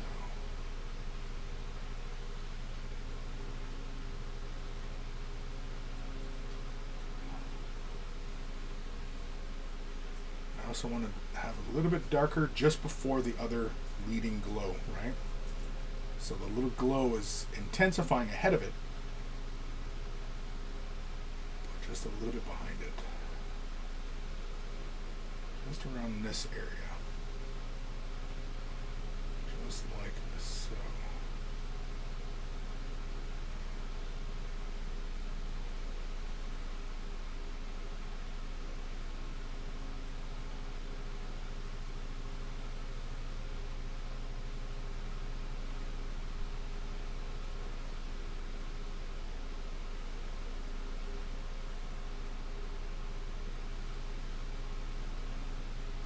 Not a big transition I'm looking for. Hell, I don't even know if you guys can see the transition. I just realized that here I am concentrating away on laying this really thin glaze down. I don't know if you guys can see the difference. There's a difference. But yeah, basically what this magenta is doing also is it's knocking a bit of that intensity of the fluorescent paint. It's knocking that down a bit so it doesn't feel so glowy. I want more of that glow building towards where it gets brighter white, right? Where the leading edge of the pulse. That's what I'm doing there. I'm trying to represent, creating like a pulsing effect in the cable.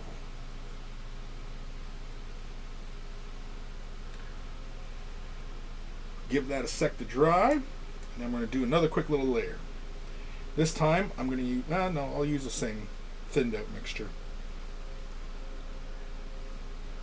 Grab a little bit under my brush, and let's build it. And really, I'm just kind of building up really at the couplings, the parts that are holding them together, as it were. So very, very minimal.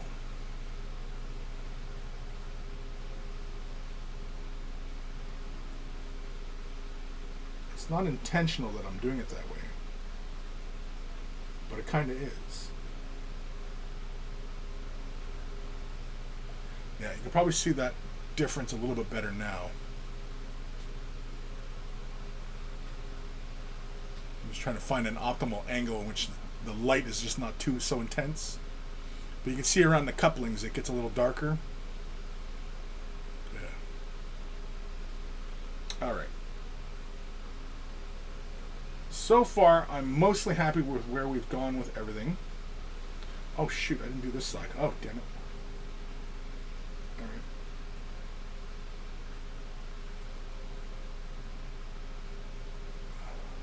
That one I'm not going to be able to get to because it's too funny, and I know I'm going to end up bumping the area, but that's okay. I'm not too worried about that. What time we at here? Holy cramoly, we got 17 minutes left of the show.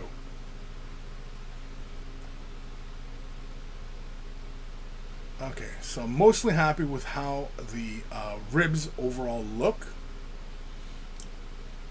I mean, like, I'm not, I could sit here and finesse that glow more, but, like, on camera, it's obviously not that many transitions, but to the eye, it looks like a few transitions. But you know what? I actually want to knock this back a bit. Yeah, well, let's use a little bit of the magenta. This thin magenta. I'm just going to knock, there's, like, like the inside of the rib, and then it comes out to the rib. I'm going to knock that overall plane down a bit. So basically, we can see the difference in level, as it were.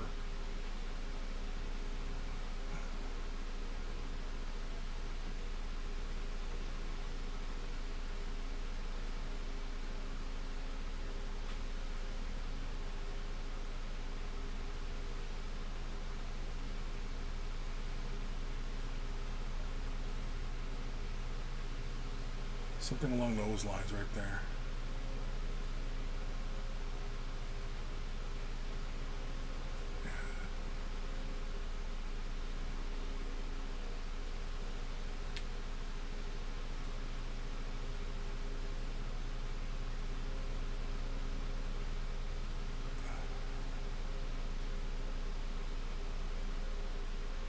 I have also gone outside the ribs. I could come in with with the chrome paint that I used, but it's not entirely necessary. And in fact, I'm going to use a regular metallic. I could use white alchemy, but I might save that for the highlight. So let's use, I have speed metal right here. I'm going to use Scale 75's speed metal. It's a really, really bright silver. Is it going to look the same as the chrome? Not even.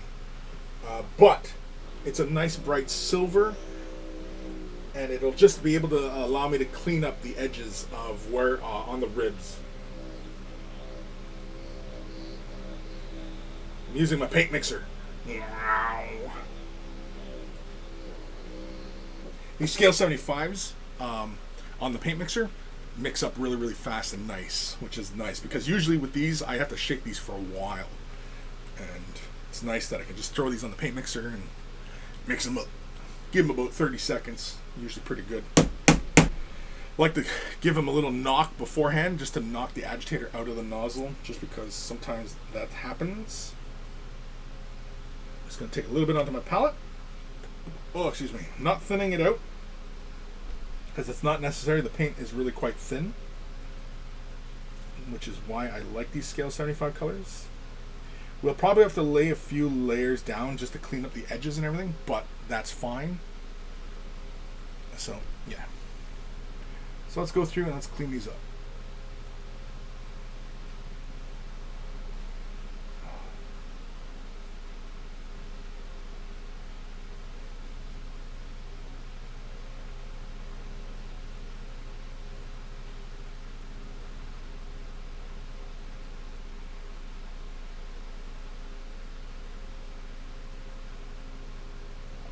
Like that, and it just helps push those colors in further into the detail.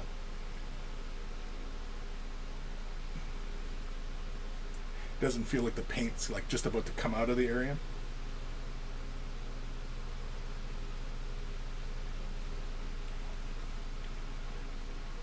Let's see if I can get this back rib on camera here.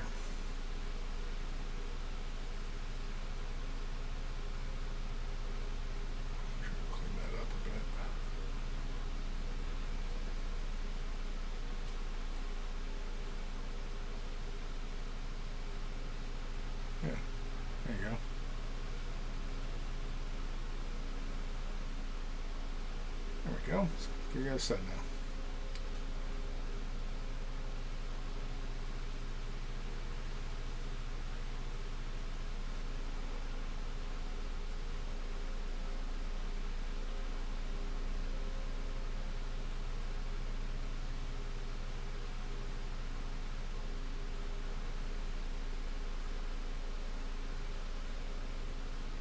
Again, if I'm not talking, it's because I'm concentrating. I can't talk and chew bubblegum at the same time. Well, who can talk and chew bubblegum? Because wouldn't you be just chewing bubblegum? I mean, yeah, sure you go hug job, but I mean, like, that's not actually talking. That's just making a noise. Anyway, where was I? Oh yeah, highlighting.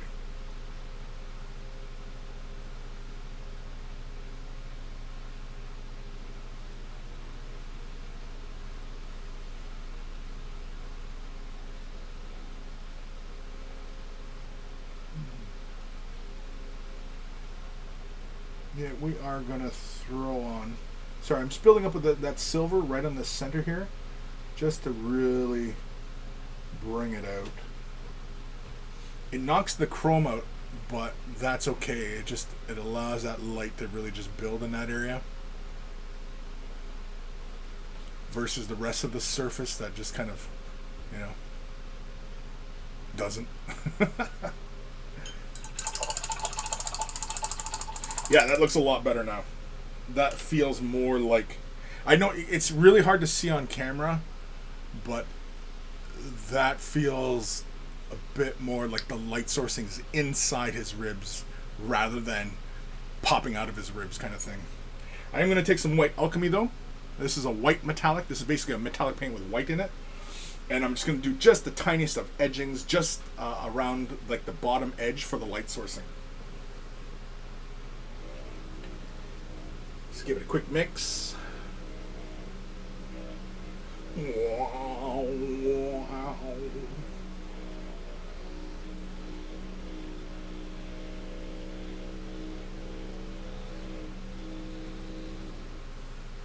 Oh yeah, I can feel that little agitator just spinning around in there.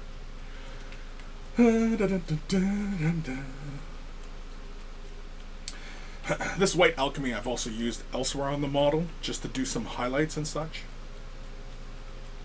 Kind of like his central devices and everything like that, and the little what are these called? These I don't even know what they're called. I give up. I give up. I give up. I'm done. Done. Done. Done. Done caring about this. Alright. Let's grab some of this white alchemy. White? Anyway. And we're going to just catch just the bottom edge of the ribs here. Just in this little corner. Just the tiniest of highlights. Just to really bring the luminescent nature of it all forward. Just like that. There we go. Yeah. Yeah, that looks good. That looks good, doesn't it? That looks alright. Feels like it's in there, and it's glowing within his chest. There's a fire burning within his chest. It's not fire, it's crazy Necron plasma, whatever it is. Sci-fi. It's sci-fi reasons. It's plot armor. Plot armor. Alright. Go. Does this side need it? Ah, screw it. Let's do it. Let's do it. We'll do it. Just build up to that inside rib right there. Yeah. Just a little bit. Yeah. That's fun. I'm going to get a little bit more on this edge here. Like so. Oops. Crap. There we go. Got it. Got him. All right, and I'm also going to do under his cheek, or above his cheekbones, like right there, kind of thing, right? Damn it, you know where I'm talking about. Grab a little bit of paint. It's a little too thin. I just rinse the brush off. Yeah, because we're going to catch the nose, just like so. Catch just below his eye, just like that. So a little bit on his nose and just below the eye. There we go. In fact, you know what? I'm going to catch the entirety of that nose. Just like that. Dun dun dun dun dun. Looks scary, doesn't he? Is he glowing? All right, we didn't do the power cables. Hey-yo, Bob! Hey-yo! Hey-yo! You're showing up for the end, buddy. How come you're showing up for the end? Why are you here for the end? I don't know. All right. So, it's 7 minutes left of the show, and I didn't get to the power cables. Oh, and I didn't clean up the cable. Well, let's clean up this cable while I'm at it, because that's pretty straightforward.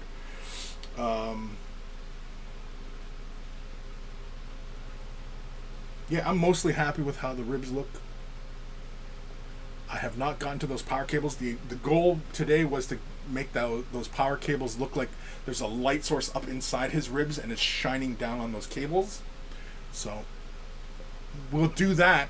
Maybe that'll be a tutorial. Maybe I'll film that. So expect that as a tutorial sometime soon. Well, you guys haven't even seen any of the videos on how I did all this stuff, right? So, yeah. You guys are behind the times.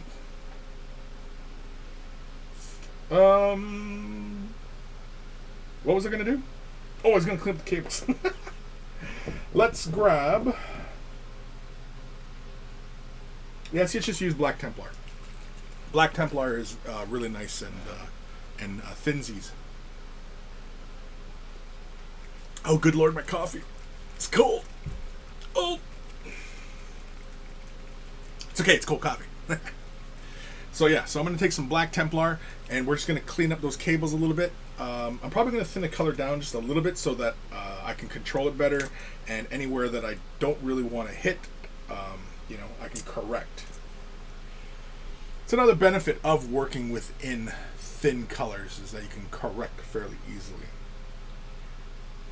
So just taking the tiniest amounts of color, you can see, and let's go and follow this piping right here.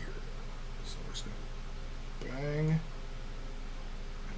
bang. Get inside there. Inside there. Get in there. Get in there nice and deep like. Yeah. Yeah, there we go. Okay. Yeah, see now the cable looks a lot neater now, right? Because of my messy hands.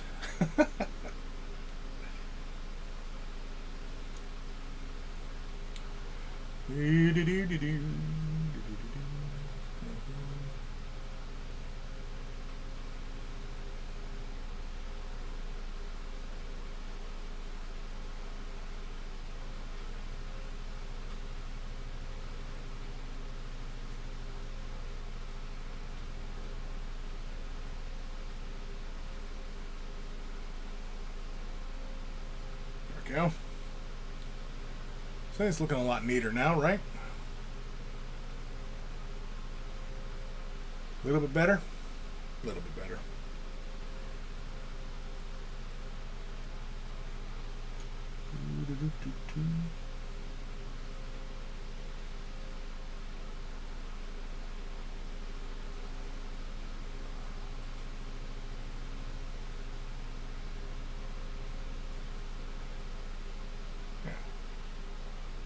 One of the reasons why I really like contrast paint. It flows like an ink, but it's really, really saturated. So when you need to do things like this, like black lining or cleaning up edges or anything like that, it's pretty straightforward stuff.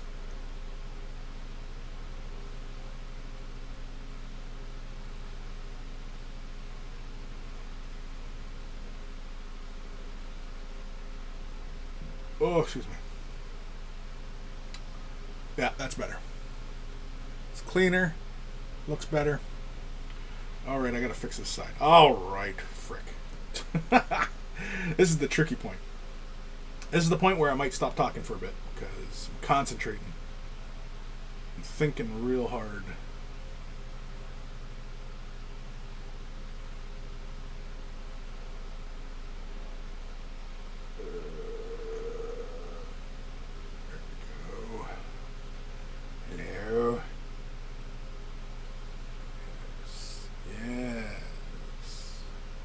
Almost messed that up.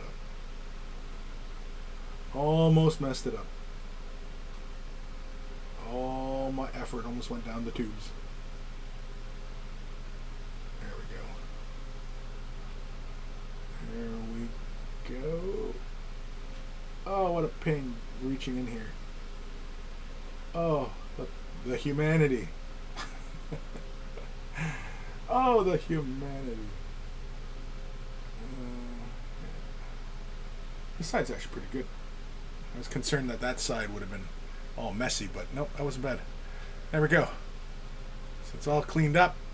You can see the inside there, we clean that up. Right? And there we go. Time we had here. Holy cramoles, we're done.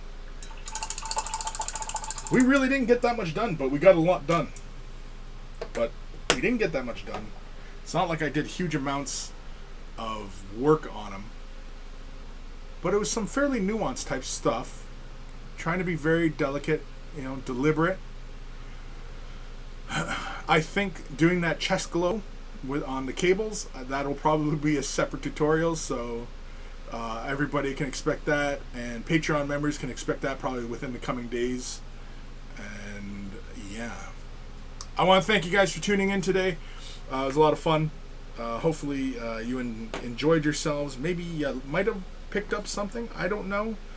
I don't really do this video particularly as a teachable type of moment. If it occurs, it occurs. If it doesn't, it doesn't.